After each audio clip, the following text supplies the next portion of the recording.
Assalamu alaikum everyone and happy Ramadan. My name is May Alam and I'm here to discuss a topic for the youth, and today I've decided to talk about desires, and what I mean by desires is our aspirations in life. So what we want, so for instance, our careers, what we want to do with our lives, where we would like to live, if we want to travel,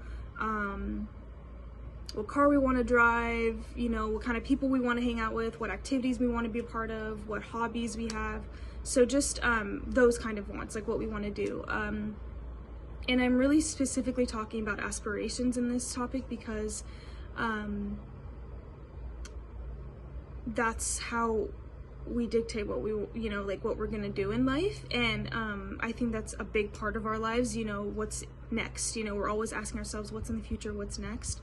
And I think this subject is a little bit touchy because there's just so many different people to cater to and different ideologies to cater to. And so I want to really talk specifically about why we have desires and where that comes from and how that's impacted our community. And so I really want to pull from the Quran, Surah Al-Quran, when it says, Zuyyina linnasi hubb ash-shahawati. And so what that translates to is God made desires attractive or beautiful to the human being. And so with that, we can kind of gather that Allah put these desires in our hearts to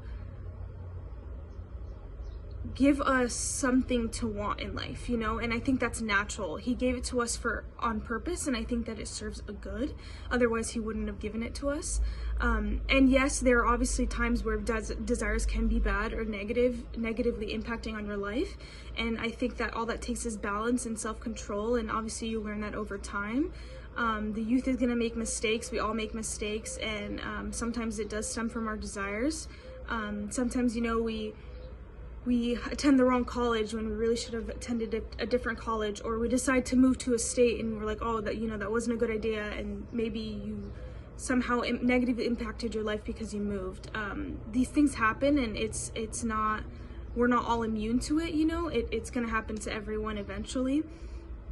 And I think that really we need to start putting heavily on that reality, because a lot of times the youth is told that they can't have what they want, or what they want is bad for them, or it can lead to something bad for them. And although that's, you know, that can be true at times, things can lead to negative things.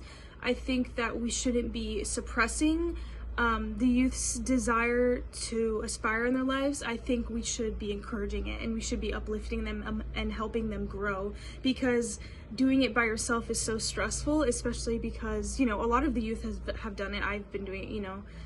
Sometimes you can't find help and you gotta, you know, stick it out yourself. But I think that with the help of the community, a lot of people can grow, and a lot of people can learn faster, you know, from other people's mistakes. And continuingly avoiding the subject and the situation isn't going to help anything. And it's driving the youth closer and closer to believing that we shouldn't succumb to our desires, or we shouldn't we should avoid our desires. And I think that's really dangerous, because we forget that Allah did provide us with this life, you know, and we're supposed to make the best of it.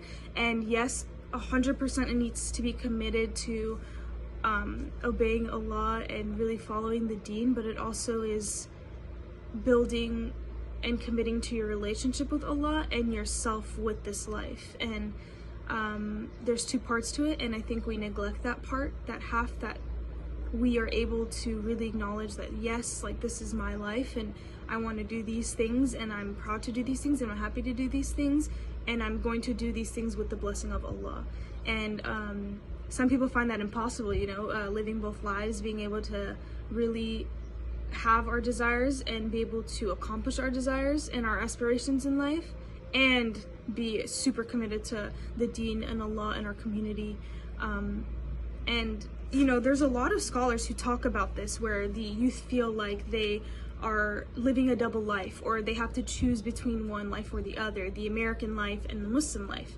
And I think that we aren't encouraging the possibility of living both lives, or living both lives to the best of our ability. Obviously, balance is very, very hard, and self-control is hard, but I think with the right tools and the right commitment and the right teachers and the right influencers, we can help people manage both and make them feel like this life is for them too, and it's not just for worrying about others, you know, it's about accomplishing and doing the best you can.